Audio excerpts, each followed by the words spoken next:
Hi! நான் தான் உங்களோட நிஷா. 8:30 போல பசிச்சதுங்க. பசிக்கும்போதே வீட்லயே சமைச்சு சாப்பிட்டுருக்கலாம் தான். ஆனா, சரி வேண்டாம் இதுக்கப்புறம் எதுக்கு சமைச்சு சாப்பிடணும், அமைதியா விட்டுருவோம்னு யோசிச்சதுக்கான பலன் என்னன்னா, 9:30 வரைக்கும் நல்ல பசி என்னால முடியல. சரி 9:30 மணிக்கு மேல ஒரு ஆப்பை இன்ஸ்டால் பண்ணிட்டு, அதுலேருந்து ஒரு ஆர்டர் பண்ணி சாப்பிடலாம்னு நெனச்சு டோமினோஸ இன்ஸ்டால் பண்ணேன். இன்ஸ்டால் பண்ணிட்டு, அதில 2 ஃபுட்டு ஆர்டர் போட்டு வச்சிருக்கேன். ஆட் கார்ட்ல தான் வச்சிருக்கேன். போடல. வேண்டாம் 200 ஆயிடுச்சு. 200 பில் காட்டுனோனே வேண்டாம் அப்படின்னு நானே முடிவு பண்ணிக்கிட்டேன். எதுக்கு ஒரு நைட்டுக்கு 200 செலவு பண்ணுவேன். நாளைக்கு காலைல வீட்லயே சமைச்சு சாப்பிட்டுக்கலாம்.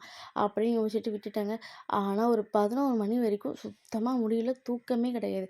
யோசிச்சேன் இப்படியே பட்னியா இருந்தோம்னா நம்ம தூங்க மாட்டோம். ஸோ 200 போனாலும் பரவாயில்ல இத வாங்கி சாப்பிட்டுருவோம் அப்படின்னு சொல்லிட்டு ஆர்டர் போட்டு வாங்கி சாப்பிட்டுட்டேங்க. பட் ஓகே நல்லா தான் இருக்கு. அம் பட் யாராவது இந்த மாரி 12 மணிக்கு ஆர்டர் போட்டு வாங்கி சாப்பிட்டுருக்கீங்களான்றத மறக்காம கீழ கமெண்ட் பண்ணுங்க. பட் இது அகைன் அகைன் ரிப்பீட்டட் ஆகாம இருந்தா பெட்டர்ன்னு நெனைக்கிறேன். எனக்கு நானே சொல்லிக்கிறேன். நேத்து நடந்த மாரி இன்னொரு நாள் நடக்கக்கூடாது. பசிக்கும்போதே வீட்ல சமைச்சு எதையாவது சாப்பிட்டுடணும். இன்ஸ்டன்ட் ஃபுட்டாவது வச்சுக்கணும் வீட்ல அப்டின்ட்டு.